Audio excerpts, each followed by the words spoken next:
You are now listening to Straight Blunt Podcast with my dad, Coach PR, producer Reed, and Christina. Do you like edibles? Have you ever wanted to make them at home, hassle-free? Introducing the Magical Butter Machine, the easiest, most consistent way to make edibles at home.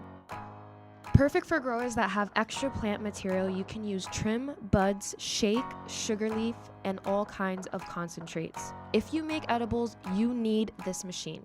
It takes all of the effort out of the process, and you don't have to waste a day making your infusions at home. Simply add your favorite herbs and your butter, cooking oil, or grain alcohol. Set your time and temperature, and the machine is going to do the rest.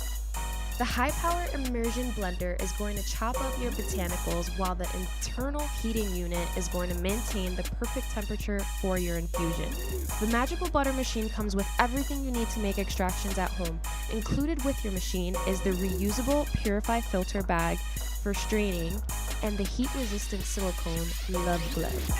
Infuse butters, oils, and tinctures at the touch of a button. To get your own Magical Butter Machine today, go to magicalbutter.com and use promo code STRAIGHTBLUNT at checkout to save 20% off your purchase. Look who we got, Ree. Look who's over there. Look, Ree, look who it is. We got my boy Love Dinero in the building. Shout out to, first of all, let's start like saying this first of all. Coach PR, producer Ree, thank you for being part of Weekend Work. I appreciate it. Thank you. That. Thank you for having me. Yep. Congratulations and the best of luck to DJ C's. He is my brother for that. Part of the show for 5 years. We had Weekend Work. Prior to that, he was part of doing the boards for Who Could Show. So and we did have a good relationship. There's no bad blood. It's just that it was time for change. The upper heads felt that it was time for change on the show. So people ask me why I didn't talk about it. I guess I'll speak about it on this week's show and the Weekend Work, but I had to talk about it now since we're here right now. Mm-hmm. And we brought Love Dinero to we could say promote. Yeah, the show this weekend. Right? Announce that I will be there. You're part of the show now. It's official. It's official, right? Weekend Work. So let's go through a little background of Love Dinero. First of all, I just have to say this. I've been meaning to tell you this for years because I've known you for a long time, right? Mm-hmm. You just told me you was 19. Yeah, right? when I met you, yeah. Giving you the mixtapes, you running around fucking paging me two-way. Yeah. I need these mixtapes. I need them songs. I need these songs. This before they were sending out MP3s. I had to go meet this guy to go get music. Right? No sending no music. CD. I meet him in Shadyville, everywhere. But I always have the problem with this, Ree. I have a problem calling a man love. Oh man. Yeah, love. Hello, love. Like what the fuck? Like love. That should be a pause right there. You always gonna talk about that pause. That should be a pause right there. But that's all I had to say though. But yeah, his name ain't Make Love, nigga. Like, words, it's love, love, right? yo. I like that. Love is love. hey, love. Nah, the crazy That's thing what you is, call your girl. Like yo, love. Hey, love. Come here. You know what I'm saying? Like. the crazy thing is, my man gave me that name back when we was in elementary. We was in junior high school. He was like, "Yo, I was looking for a name. I was going by DJ something else." I'm like, "Nah, I don't like it." He like, "Nah, I got a name for you." I'm like, "Why?" He like, "Yo, Love, DJ Love." I'm like, "DJ Love." So why? He said, "Nah, because you always showing everybody love, man. I think you should name yourself DJ Love." So I did that for a second, and when I got to high school, I had to change my name because it was a J Love. So Spanish class, I seen dinero, money. Dinero that. In Spanish is dinero. Right. Money means dinero in Spanish. So with that being said, I said, yo, Love Dinero. I like that. I was about always trying to get money, so it went together. So that's when the Love Dinero started. I got a good ring to it, Love Dinero. Yeah, so it was something different. It felt different. You know what I'm saying? Love Dinero, right? Everybody love money, so Exactly. It definitely made sense. So let's give the people your background real quick. Doing mixtapes for I've been doing mixtapes for a while. I don't want to. You was doing mixtapes. I've done mixtapes, yes. I started doing actual mixtape cassettes when I was in high school, and then I went on to the CDs, and then here we are today. You were MP3s. Streaming now. Before, were you actually stealing a lot of music from the artists? That's what I've noticed. What I did back then? I built relationships with you. I would say Super Mario, like people who had like A&Rs on projects, the executives, I would have a relationship with them and I reach out to them. I never really had that stealing records. I know I got a couple of records that I wasn't supposed to have, but I still reached out. Shout out to Nelson.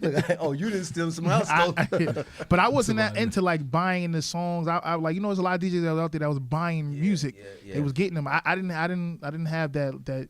That didn't come my way. You know what I'm saying? I know one matter of fact. First of all, you have to have the bread to be started. Yeah, you gotta have the money for that. But you know what did come my way? They was trying to sell me Banks' album, the Withdraw album. That album came my way. Yeah, is that one that was stolen? Yeah, that's the album that was stolen. The Withdraw. That album got stolen. That came my way, but I didn't jump on it. I just left it alone because I had a good relationship with G-Unit at the time, and I didn't want to mess my relationship up.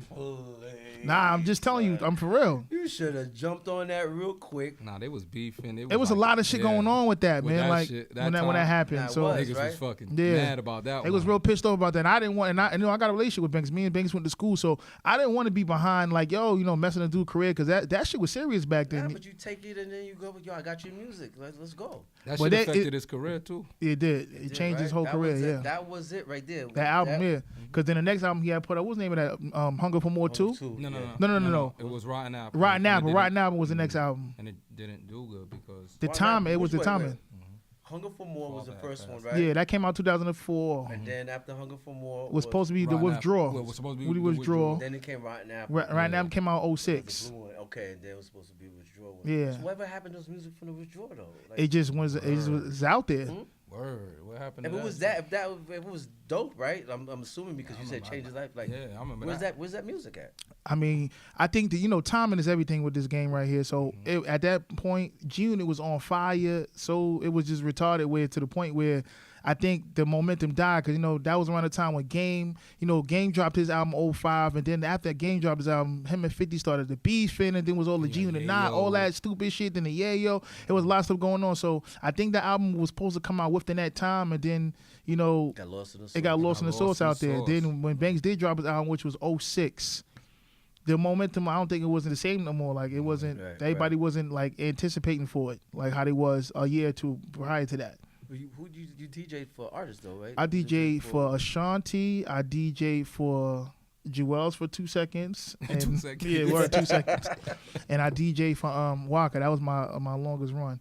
Was it Waka? Yeah, Waka. Who kid? Yeah. How did you and Waka get? Because you from that side. Well, Waka's originally from down the block from me, So I grew up with his brother. So Waka's like maybe a year, 2 or 3 years younger than me. So he always knew I did music. So when he first started like getting his weight up, he had came out here and he was like, "Yo, Love, I want you to DJ for me." So you know how many times people tell me, "Oh, I want you to DJ for me." That shit going one end out the other.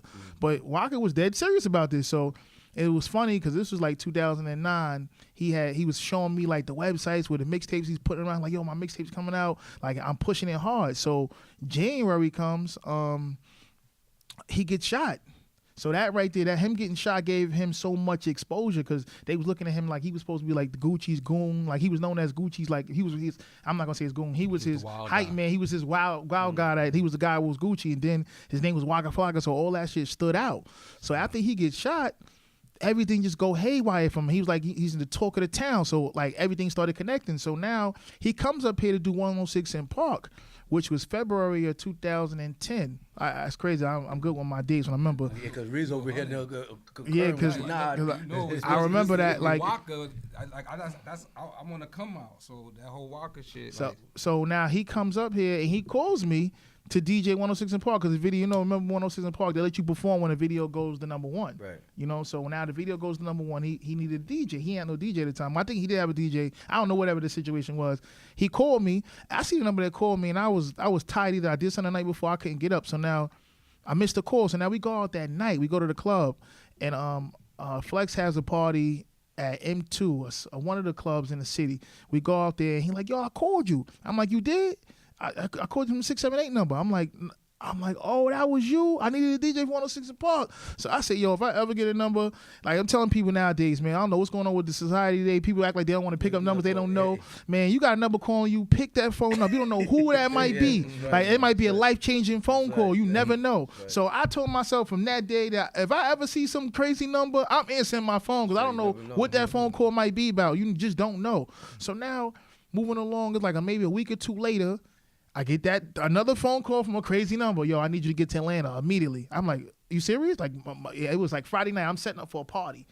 And he like, I need you to get to Atlanta. His brother called me like, yo, love, we need you to get on the road. We need you to get to Atlanta like ASAP. I said, all right, I'm coming out there. I didn't know I didn't know what he was gonna be doing. I didn't have a clue. This is before I knew the power of the internet and how strong. I knew mixtapes was strong, but I didn't know, like, the mixtapes is one thing, but the internet was something totally different. It took mixtapes to a whole nother level.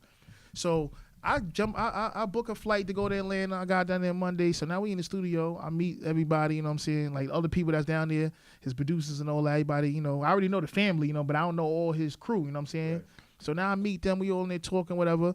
And he like, yo, I said, well, what I'm gonna play? He like, yo, here, this the music right here. So now he gives me the music. I'll never forget. We went out that weekend. Our first show was in Pittsburgh. And PR and Reef, I'm gonna tell you, Pittsburgh, they say Pittsburgh don't have no radio station. It's really it's a mixtape town. Like mixtapes run that town. Yeah. That was our first show. Mm-hmm. First show ever. Yeah, it was Pittsburgh. Yeah. That was Philly when niggas are locked up. No. It was what was the name of the club you did? I think they still have it. I don't know the name of the club. I can't tell you the name of the club. Or whatever. Right. Pittsburgh. Pittsburgh. I mean, yo, I'm going to tell you, Pittsburgh was a trap city. Yeah. They was on anything that was new, they was on it. And they didn't play no games. They was with whatever. Yeah. So we go to this show, and I play this music here. I'm like, they're going crazy. Mind you, I never heard this stuff before. I only knew, all I knew was, oh, let's do it. I didn't know everything else, you know what I'm saying? Because in New York, you're not really familiar with what's going on. Can I just interject real quick? Because I have, it goes exactly where you were at mentally at the time. I was in the halfway house. My brother gave me an iPod. Mm-hmm. He was looking just like that too. No beard, nothing. Looking crazy. Looking just like R.Kelly. R.Kelly. So my brother gave me this iPod, and like before I went in, I told Harleen, we was at my house. I said, yo, by the time I come out, Gucci Man gonna be the man and shit. So how I fucked with Gucci Man? So he's like, why you say that? I was like, come on, and they body the nigga. My nigga about to come home and rap. What the fuck you talking about? Yeah. You know what I'm saying? That nigga gonna be the man. So long story short, now I come home. My brother give me an iPod full with music. You know what I'm saying? So I'm listening to all the Gucci shit. I was listening to Gucci since I was in there, and there was this nigga kept coming on, Waka Flocka. I did that shit for a week. Skip the nigga for about a week. You know what I'm saying? Because it's just going with what I know. Mm-hmm. But the nigga kept saying his name. So one day I was just like, let me give this nigga a chance. I'm listening to this nigga. Son, that fucking shit gave me so much energy. I started working out to this nigga and everything.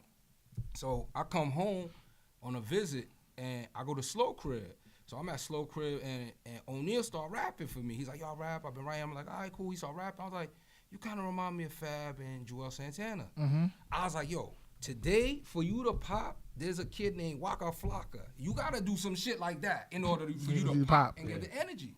Niggas slow look at me like I'm crazy.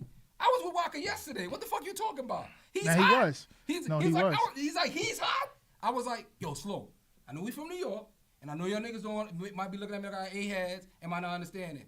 That nigga's hot. This is when you came home. This is when I came home. I said, that nigga's hot. Now he's popping. He's going to pop. What year did he pop? He dropped it in 2009, the summer of I heard that shit the summer of 2009. All right, so 2009, we was in Hollis Burgers. Me and him, it's funny you said that. Slow was there too. And he told me, while we sat at the table, we was ordering burgers, you know what I'm saying?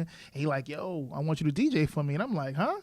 I said, whatever, man. I don't believe. So that was 2009, I'm going to say October. Right. So the months went on where Let's Do It started picking up. Now, mind you, Gucci was on fire, but he was in jail. Yeah. Mm-hmm. Like, I followed Gucci, you know what I'm saying? Like, he was on fire. So Waka was on certain tracks with him, but I didn't, like I said, when I went on that road, I didn't know what I was going to be playing. Yeah. When I tell you, PR, that show, like, I know you've been on the road before, so you experienced that shit. You know what it is to be on that road. When you seen that, you already knew.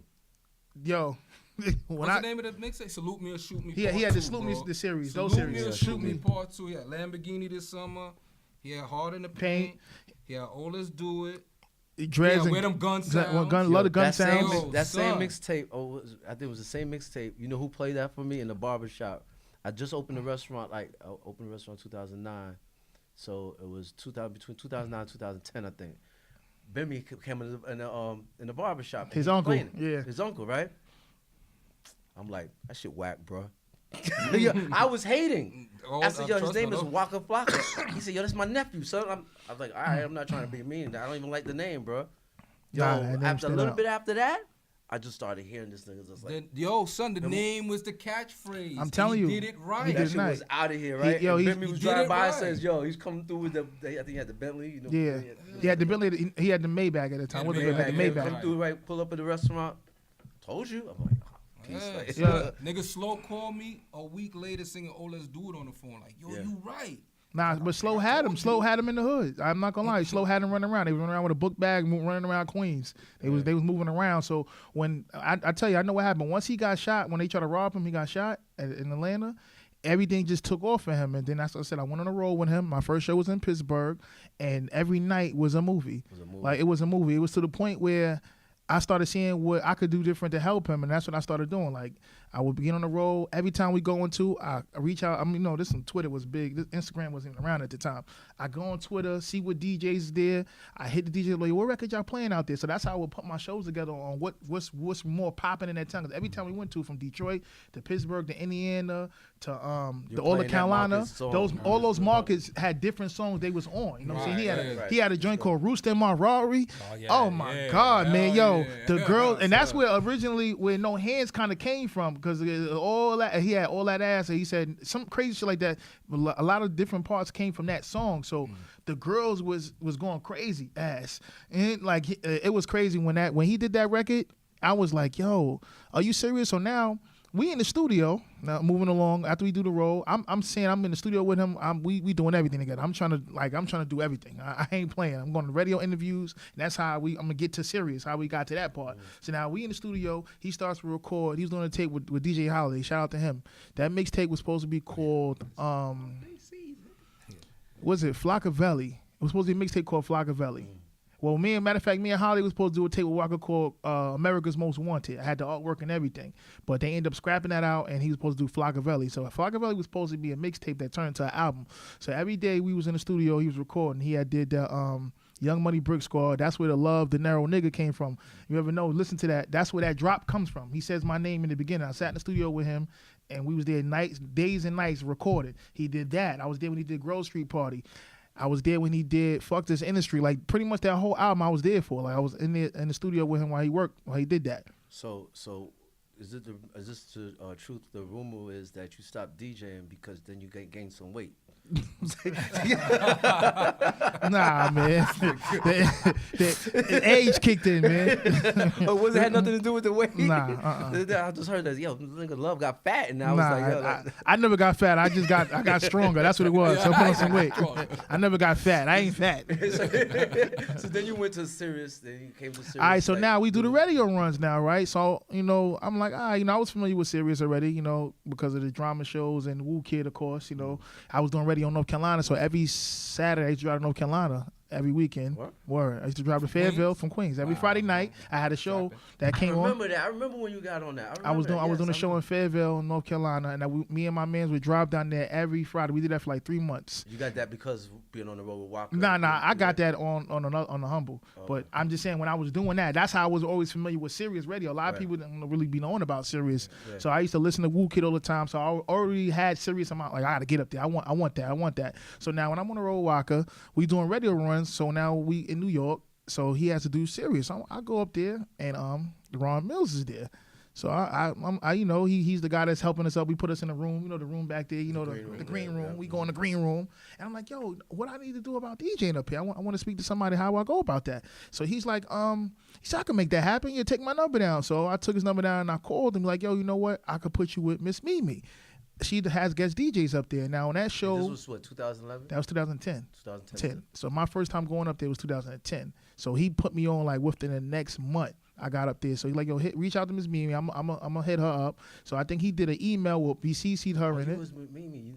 So with Miss Mimi, He was in the porn with Mimi too. The porn commission. You was in the porn too? Nah, I ain't had nothing to do with that. Spit roasted up. You filmed that shit. He was the cameraman, right? Come now, come shot. Yo, that was crazy when that happened, man. So he puts me with Miss Mimi, and rest in peace to Big Cap. He was like her main DJ. You know what I'm saying? And Cap was like, yo, he gave me his blessing. Like, yo, Queens, we in here. Like, he was rooting for me. Like, yeah, come on. It's like, we do that, and then the porn thing happened. So I think did she get fired? I think She got fired, but then rehired or some shit like that, right? All right. Nelson Nelson didn't want Nelson dead. I don't know what happened. I don't want to put nobody's name, but it was an issue, and I think Nelson didn't like the way she swallowed, so he was like, shit. Straight blunt, right? That's what we doing, right? Straight blunt with it, right? All right, cool. Fuck it. So now It's crazy because I ain't gonna lie, I haven't seen her since that porn. You saw the porn? Yeah. Did you like it? No. Why? Come on, my nigga. Be real, my nigga. Like, come on, why you don't like it? just Because I know her, I guess. If I didn't know her, then it It'd would be matter. She would just be another person. But I know her. I knew her, or I know her, and it was just like. That's why you didn't like it? Anyway, yeah. Well, shout out like to it, Mimi. bro. I didn't whoever- like it because the way she was giving, like, she just didn't have, she wasn't fluent with it. Well, I don't have nothing to All do that with talk, that. she's Not a professional. She used to talk so much. She used to give sex tips. Remember that? Yeah, she did. But She wrote a book. She probably a professional in the bedroom when that lights, camera, action. I mean, you gotta everybody get stage comfortable fright. behind that like first action, time, man. right? Might have been the That's what I'm first time saying, she was a porn star. Like that shit is different. Yeah, I felt sorry because she called me. She's like, yo, I feel so bad. My kids got to watch this, but you know, I'm like, What the fuck? You ain't think that before they saw what? Nigga, Well, get out of did you here! ever I don't speak hear to that her? shit. Did you ever ask her what made her do it? yeah. That was some shit that some Nah, money it was shit. part of was her, what you call it, her play. She just had to take it to the next level. I think she was fronting on me when she was saying what she was saying. I think that's what it was. Because she told us that it was Because she was when you read her book. If you read her book, she lived in a whorehouse or something like that. Some crazy stories. You read her book? No, I just know. Oh, you know what happened? Matter of fact, we went on a road, me and Trav, and we met her peoples in Detroit, and they was trying to accost her. Well, she's from. Hold on, ain't she from? They're like, yo, you don't know Mimi? And then they was telling us the story. And when we told Mimi, you always see her people. So, you know, she was kicking with us and stuff. And then she was telling us about her book. I remember she was telling us about her book. And she was telling us about her story. And I'm telling you that she told us some shit about, if I'm not mistaken, living in a fucking whorehouse or some shit like that. I think because she told me it was some money. She had called me one time, was like pouring her heart out or whatever. And when Nelson fired her, like, you know, she was doing some shit, got caught up with this nigga. But then I heard some other story. Some other shit come from that other camp, like, yo, it was on. It was a lot of drugs. Everybody's drunk. Yeah, It came out. That's crazy. Well, shout out to her because she definitely let me She DJ gave up you- there. yeah, She really helped me out because she was cool as shit. she's Yeah, cool as she's shit, cool. and Me and Mimi was she showed me cool nothing but as shit, love, yeah. man. So I have nothing but good things to say about her. Where's Besides, Mimi at? I don't know. I haven't seen her. seen her since she did that porn. Like, for real shit. Like, what the fuck happened? Might be one of those 2 o'clock calls that might call me. So you know, after that, this show got canceled or whatever happened. I went over to what was it, Gomez Brothers? Yes. I went to the Gomez Brothers show. TNT, Well, I'm the sorry, Money Team. it was a money team that turned into SMS Radio. I did that for the next couple of years, and you know that ended up ending. They ended that show, and I was outside trying to go home, and it just didn't work. I ended up on VIP Saturdays with Superstar J and DJ Self. Then did a couple of guest appearances on Lord Sear, the other channels, and Making your run. yeah, just keeping my name in the building, you know, as much as I can. Now you fast forward, you're here. Now fast forward, I'm on weekend work, 10 a.m. on Saturdays. Supposed to happen from a long time ago. It was because I remember you had reached out to me when you first was trying to put a show together. You was trying to put it years ago. That was before you even had that. This was actually supposed to probably happen, I'm thinking, because it's Queens. Yeah. Right? Queen, told you I sat in Genesis with this guy in 2010. Right? Yeah. This was You know what I'm happening, saying? right? This was the conversation. Yeah. We had, yeah. It's crazy how shit comes back around. Came back full circle. So what do you like, bring to the table, bro? I mean, That's what do you bring to the table? Because we got a whole lot of places. What, are you bringing your own plate, your own knife and fork? Tell us. I'm bringing the food, man. How you talking about knife and fork? Man? Okay, so let us know what I'll food. make sure is. we gonna eat. We all gonna eat, kid. We gonna get to it one way or What can another. people expect from? Love, you know, I'm in the clubs every night, so you know I'm trying to take this thing worldwide, man. You know, When they turn we gonna this take on, we gonna when we they gonna turn take Saturday on, we gonna it's take weekend it's work different somewhere from else. When you doing Saturday evening, Saturday night, it's a morning show. Listen, we so- gonna wake them up. We gonna get you up. You're getting ready to go shopping. You traveling, going to the next state. We waiting to get to that next rest stop. We gonna get you there. Weekend work. We gonna work you out. You know what I'm saying? We going to the gym. It doesn't matter. All that. Yeah, we here for perfect. that. Sound like Love you was Dinero's not practicing, going right? home. Huh? I'm here for that. What you think, Rick? R.Kelly. R.Kelly. What you think? Sound like he been practicing. I don't see nothing wrong. About being straight blunt, right? About being straight blunt. R. Kelly, what you Nah, think about but- R. Kelly though, man? Since we just over there, I just want to ask you real quick. It's crazy how the news, the R. Kelly subject is just steamrolling. All right, so real Hold on. quick, like Not to cut you nutshell. off, but it's crazy. We talked about it Saturday, right? You know, my first time being on the touched show. it. We touched the topic on that, right? So Touched now, R. Kelly? no, I ain't know. I touched the topic. You know what I'm saying? I was trying to get him back because you got to Yeah. go. Go ahead. That gonna get me out there. I'm in the hood all day long. That's all niggas do long. Pause. Niggas sitting there waiting for you to say something crazy. Son, the pause Man, police, y'all don't even know how bad it is. Niggas will sit there and remix what you said. If you said something close to it, niggas will say you said that. So I'm used to this already. Like I know how it goes. Okay. Wait, you said we don't know. This is the remix king right here. Well, shit. The way he was before you got here, he was over here getting caught in the cookie jar. He be on like- voice. Yeah, so Officer- I'm like, Officer we're gonna PR. touch R. Kelly's thing about he's like, Yo, what? I already said that. You gonna touch R. Kelly's thing? I guess you want to be straight blunt, huh? So we said we touched it, right? Go ahead. The topic. Yeah, right, Saturday. Say the full a little bit. talk all the way to everything. Topic a little bit. Yeah. Go ahead. What you And say? then what happened? Mondays, what was it? Monday, something else came back on TV. What was it Monday? Yeah, I think- Right. The We- third- Saturday, The we third- talked the Saturday, about it. something else came on. The last installment was Sunday. Sunday, yeah, I think it was Was it Sunday. Sunday or Saturday? I have no clue, but did you? I don't guys remember. Watch any of it? Now let me tell you. I remember watched it. Actually, I watched the first four. That's just for 2 days, right? And then Saturday, I asked you, did you watch it? I'm not watching it. I don't want to see no more of that. Oh, I didn't watch it. Nah, it's crazy, man. I don't want to see no more of it, That's bro. crazy. Yo, you know what I I thought don't too? wanna see it. I thought if you watch it and you mentally digest it, it's a different style of child pornography, almost, because it's like you reading it. Yeah. know what I'm It was saying? disgusting to like, and it's all right. This is why I stopped watching it. I felt that when I started watching the first 4 parts, I felt, hold up, this is a lot of shit we knew already. And when they started trying to show little, clips of the tape and all this, that money shit, I'm like, yo, people, I didn't get to see the tape, mind you. I didn't watch the tape. But I thought to myself, whoever watched that tape and knew about that shit, and from back then, we all are guilty. We all are guilty of that shit, bro. Even as fans, we are just as guilty not to say something and to stop that shit.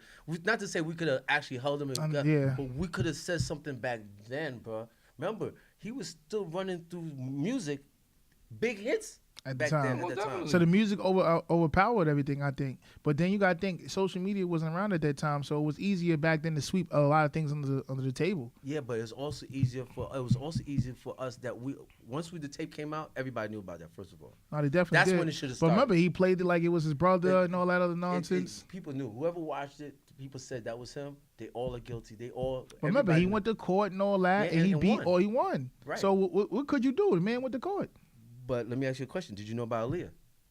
I heard about that. We Yeah, I all was knew heard- about Aaliyah. We all there's things that Nah, but I mean, we we, didn't know. we didn't know for So sure. now that- Everybody knew that he was married. I mean, no. they said The energy you're going off of now is the graphic energy. That's what you're going off of. So before we heard it, it was like, what? And you like, it's bullshit niggas. But they kind of pulled that away. The quick annulment, all that Right, shit. right. So you didn't know. They didn't let you put the It didn't picture soak in your in, mind. but you knew it. You soaked it in. It didn't but soak now in. you letting it soak in. This is what's happening right now. Like you said, everything that's on that TV, everybody already knew. What you're doing right now It's bringing it back up. Yeah, You know and what I'm you're saying? putting it in your mind. Mind. And what people are doing is they're like, blame this person, blame this person, blame this person. You can't blame nobody. Can't blame nobody. You know That's why my you point. can't blame Right, nobody? right. I'm gonna tell you why you can't blame nobody. You got 2 kind of rapes. You got a yes rape and you got the no rape. His shit wasn't a no rape, so that's why he didn't go to jail. That's why he was able to beat it. Right. Because you got a bunch of kids, misguided kids, saying yes, yes, yes, climbing into this man's bed. Even worse, their fucking parents is ushering their ass to the fucking house. Yeah, but you know, he been paying them for so damn long. And I think right now what happened was the money ran out, and no, that's a fact. that's But why that don't everybody make want. it- They don't make it right. So at it's like all. it's wrong. It's all wrong. It's wrong. But So across what I'm the saying board, is all from across both sides, the on every whole side. board. Because you got to think It's- about it. The label that said, yo, are we going to lose? Because the labels knew. Right. The label knew. They was actually helping them, making payments. So the label knew.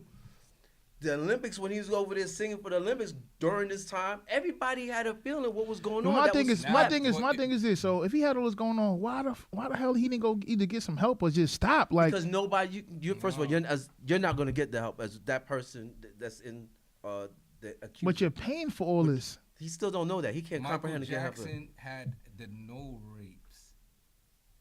He had Wait a minute. yes Wait. rapes. Wait.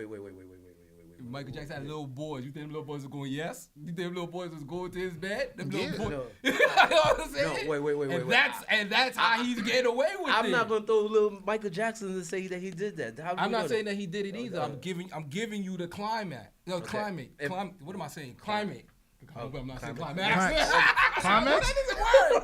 I'm trying to give you the climate of the climax. energy. Reeve Kelly's coming out. Yeah, Reeve Kelly coming. Because Reeve Kelly's coming out the I'm closet. so mad with this all.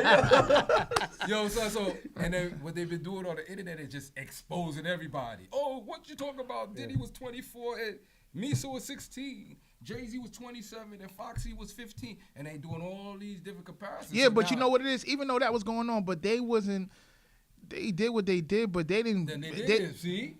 They did what they did because act like you went to high school. And they, You didn't go to high school. You didn't see the girls but having we know all what dudes. you I'm trying to show the climate. Like, right. I'm agreeing with you. Yeah. I'm not even going against you. I'm so agreeing with you. That's why. These is a difference between the yes rape because it's not those girls are not going to go to court and go, I was saying no. Yeah. You know what I'm saying? And then what happens is the people that's ingesting it, they're like going so hard. They're going so hard. So now I'm going to bring it to the Chance the Rapper, what Chance the Rapper said. He was right, but he said it wrong. Or maybe he didn't know. I don't know. You're like, we're trained not to listen to the black female. You know why? Because a black female that feels a kind of way is going to try to make the girl turn from yes to no and then go after the money.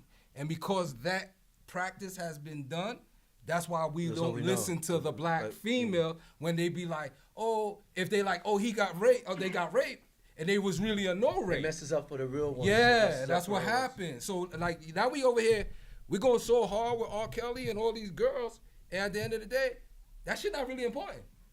It's the ones who really said no. That's what's really important. And the little girl, and the age. And the underage. No, I mean, of course, the underage. Okay, I'm not saying anything about his shit is normal. Right. It's all nasty. It's disgusting. It's fucking disgusting. But it's as disgusting for those kids to go there because I'm motherfuckers be like, oh, a man that's not interested in a fast girl is gonna turn her down. You damn right. Yeah. But now what happens when the fast girl meets the fucking slow nigga? Mm-hmm. You have this.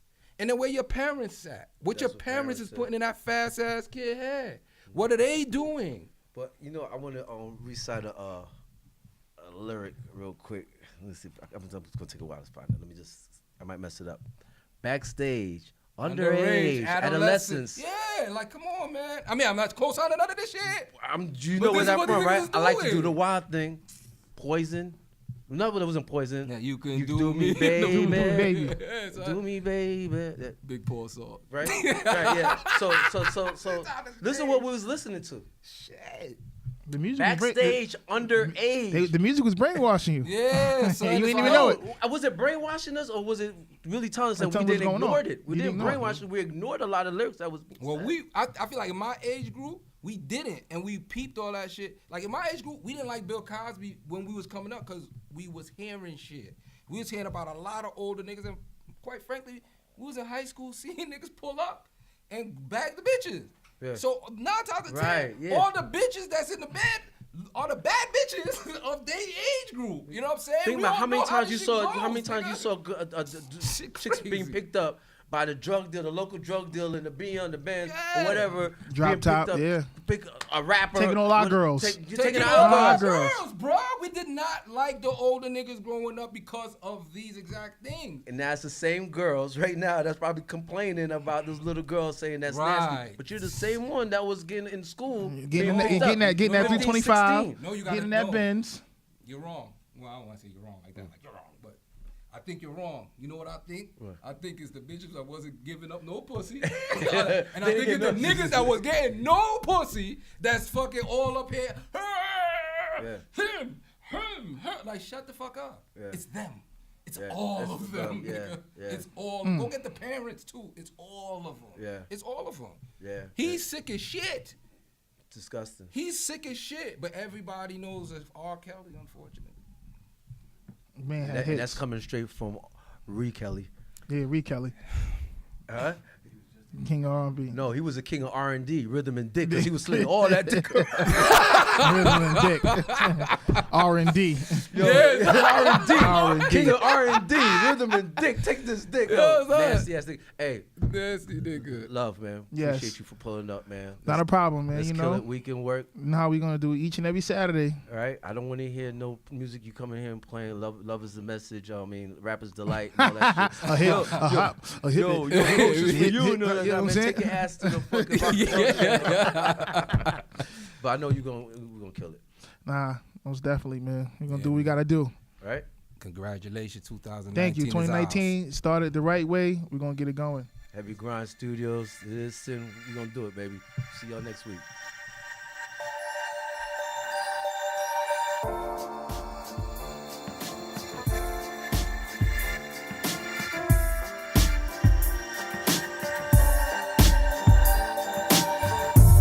They got us struggling in this cold world. Really trying to put us to rest. But I'm here in this jungle like a warrior. And I'll fight every day and night. 'Cause I'm a warrior and I'm a hustler. And ain't nothing gonna get in my way. Wait my way, nothing my way. 'Cause I'm a warrior and I'm a hustler. And ain't nothing gonna get in my way. Wait my way, nothing my way. See, these are the last days. Too many good passed away.